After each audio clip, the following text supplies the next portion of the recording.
This is your daily dose of all things royal. Welcome back, my gorgeous, good-looking friends. This is just a bonus video for today. People Magazine will be the official rag mag that's going to go ahead and report all the propaganda over the next couple days. So be on the lookout. We will be saturated with this garbage, but in any case, they have revealed the next 3 days on what this couple will be doing. And as I'm looking over this itinerary, there is one event that raises a huge red flag for me. So let me share and get into this. Meghan and Harry are going to Nigeria for, it appears, only 2 days.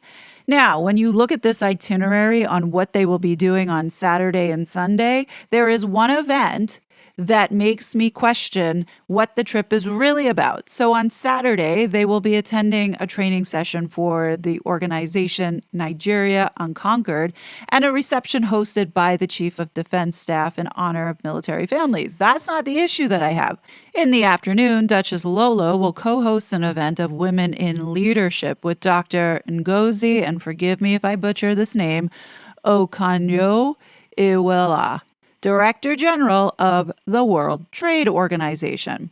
Before I elaborate on this, on Sunday, they're going to be participating or attending a basketball clinic with Giants of Africa, a cultural reception, and a polo fundraiser for Nigeria Unconquered. So hear me out, folks. They're going all the way to Nigeria to attend 2 Invictus events, but one of them is with the World Trade Organization. Folks, do you not see what's going on here? I've talked about this in prior videos where Meghan and Harry, in their half in, half out, they envisioned having a role like Andrew, where they could go off, represent the monarchy, but at the same time wheel and deal and do these business deals, whether it be partnering with an organization like the WTO in trade and facilitating some type of commission. Now, what worries me here is that this has nothing to do with Invictus, but has everything to do, in my humble opinion, with the upcoming pandemic treaty.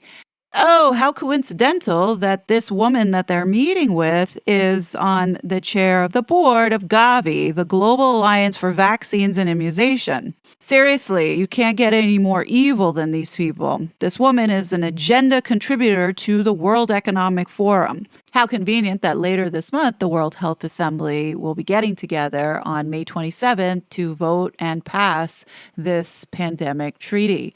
What concerns me is that Meghan and Harry are with this woman. This is a woman who's going to have a significant amount of power for this treaty, should it get passed, in deciding who gets contracts in whatever it is that they're looking to provide, whether it be PPE, whether it be vaccines and sharing it out. Remember, Meghan and Harry were all for supporting vaccine equity. What's ridiculous is that back in 2021, they actually wrote this piece for Time 100 for this Ngozi Okonjo-Iweala. I apologize for butchering that, but in any case, this is what Meghan wrote. Listen to this word salad. What will it take to vaccinate the world? Unity, cooperation, and leaders like Ngozi Okonjo-Iweala.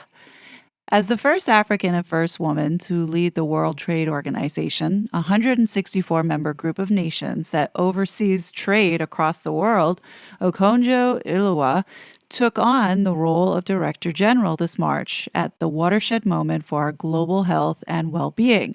Make no mistake, her job affects every person, family, and community.